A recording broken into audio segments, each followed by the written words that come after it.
ನಮ್ಮ ಸರ್ಕಾರ ಅಧಿಕಾರಕ್ಕೆ ಬಂದ ನಂತರ ವಿವಿಧ ವಸತಿ ಯೋಜನೆಗಳಡಿಯಲ್ಲಿ 7,328 ರೂಗಳ ಮೊತ್ತದಲ್ಲಿ ಒಟ್ಟಾರೆ 4,19,454 ಮನೆಗಳ ನಿರ್ಮಾಣವನ್ನು ಪೂರ್ಣಗೊಳಿಸಿ ಫಲಾನುಭವಿಗಳಿಗೆ ಹಸ್ತಾಂತರಿಸಲಾಗಿದ್ದು, ಪ್ರಸಕ್ತ ಸಾಲಿನಲ್ಲಿ 3 ಲಕ್ಷ ಮನೆಗಳನ್ನು ಪೂರ್ಣಗೊಳಿಸುವ ಗುರಿಯನ್ನು ಹೊಂದಲಾಗಿದೆ.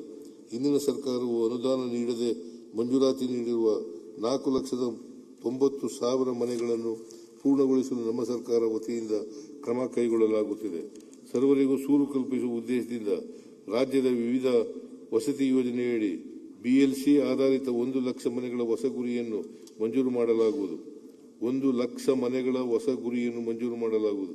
ಸದರಿ ಗುರಿಯಡಿ ಆಯ್ಕೆಯಾಗಿರುವ ಸಾಮಾನ್ಯ ವರ್ಗದ ಫಲಾನುಭವಿಗಳಿಗೆ ನೀಡುವ ಸಹಾಯಧನವನ್ನು 1,20,000 ರೂಗಳಿಂದ 2 ಲಕ್ಷ ರೂಗಳಿಗೆ ಹಾಗೂ ಪರಿಶಿಷ್ಟ ಜಾತಿ ಮತ್ತು ಪರಿಶಿಷ್ಟ ಪಂಗಡದ ಫಲಾನುಭವಿಗಳಿಗೆ 2 ಲಕ್ಷಗಳಿಂದ 3 ಲಕ್ಷಗಳಿಗೆ ಹೆಚ್ಚಿಸಲಾಗುವುದು. ರಾಜ್ಯ ವಸತಿ ಯೋಜನೆಗಳಡಿ ಅರ್ಹ ಫಲಾನುಭವಿಗಳನ್ನು ಮ್ಯಾನ್ಯುಯಲ್ ಲಾಟರಿ ಪ್ರಕ್ರಿಯೆಯ ಮೂಲಕ ಆಯ್ಕೆಗೊಳಿಸಲಾಗುತ್ತಿದ್ದು, ಇನ್ನು ಮುಂದೆ ಆನ್ಲೈನ್ ಲಾಟರಿ ಮೂಲಕ ಗ್ರಾಮ ಸಭೆಗಳಲ್ಲಿ ಆಯ್ಕೆಗೊಳಿಸಲಾಗುವುದು. ಪ್ರಧಾನಮಂತ್ರಿ ಆವಾಸ್ ಯೋಜನೆಯಡಿ 1,29,000 ಮನೆಗಳ ನಿರ್ಮಾಣ ಕಾರ್ಯಕ್ರಮವನ್ನು ಕರ್ನಾಟಕ ಕೊಳೆಗೇರಿ ಅಭಿವೃದ್ಧಿ ಮಂಡಳಿ ಅನುಷ್ಠಾನಗೊಳಿಸಲಾಗುತ್ತಿದೆ. ರಾಜ್ಯ ಸರ್ಕಾರದಿಂದ 1,136 ಕೋಟಿ ರೂಗಳ ಅನುದಾನವನ್ನು ಹೆಚ್ಚುವರಿಯಾಗಿ ಫಲಾನುಭವಿಗಳಿಗೆ ವಂತಿಗೆಗೆ ಎದುರಾಗಿ ಒದಗಿಸಿ 2025-26ನೇ ಸಾಲಿಗೆ ಒಟ್ಟಾರೆ 79,134 ಮನೆಗಳನ್ನು ಲೋಕಾರ್ಪಣೆ ಮಾಡಲಾಗಿದೆ. ಇದರಿಂದ ಕೊಳೆಗೇರಿ ನಿವಾಸಿಗಳಿಗೆ ಶಾಶ್ವತ ಸೂರು ಕಲ್ಪಿಸಿದಂತಾಗಿದೆ. ಕೆಎಚ್ಬಿ ಸೂರ್ಯ ಕ್ರೀಡಾ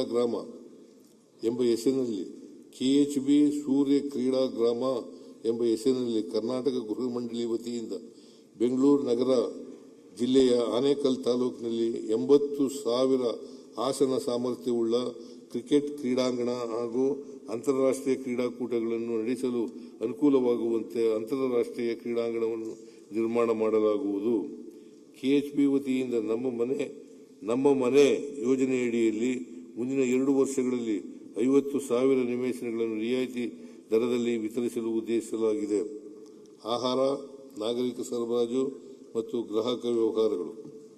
ನಮ್ಮ ಸರ್ಕಾರದ ಮಹತ್ವಾಕಾಂಕ್ಷೆ ಯೋಜನೆಯಾದ ಅನ್ನಭಾಗ್ಯ ಯೋಜನೆಯಡಿ ರಾಜ್ಯದ ಬಡವರ ಹಸಿವು ನೀಗಿಸುವ ಉದ್ದೇಶದಿಂದ 4.54 ಕೋಟಿ ಫಲಾನುಭವಿಗಳಿಗೆ ಪ್ರತಿ ಮಾಹೆ 5 ಕೆಜಿ ಹೆಚ್ಚುವರಿ ಅಕ್ಕಿಯನ್ನು ಯಶಸ್ವಿಯಾಗಿ ವಿತರಿಸಲಾಗಿದೆ.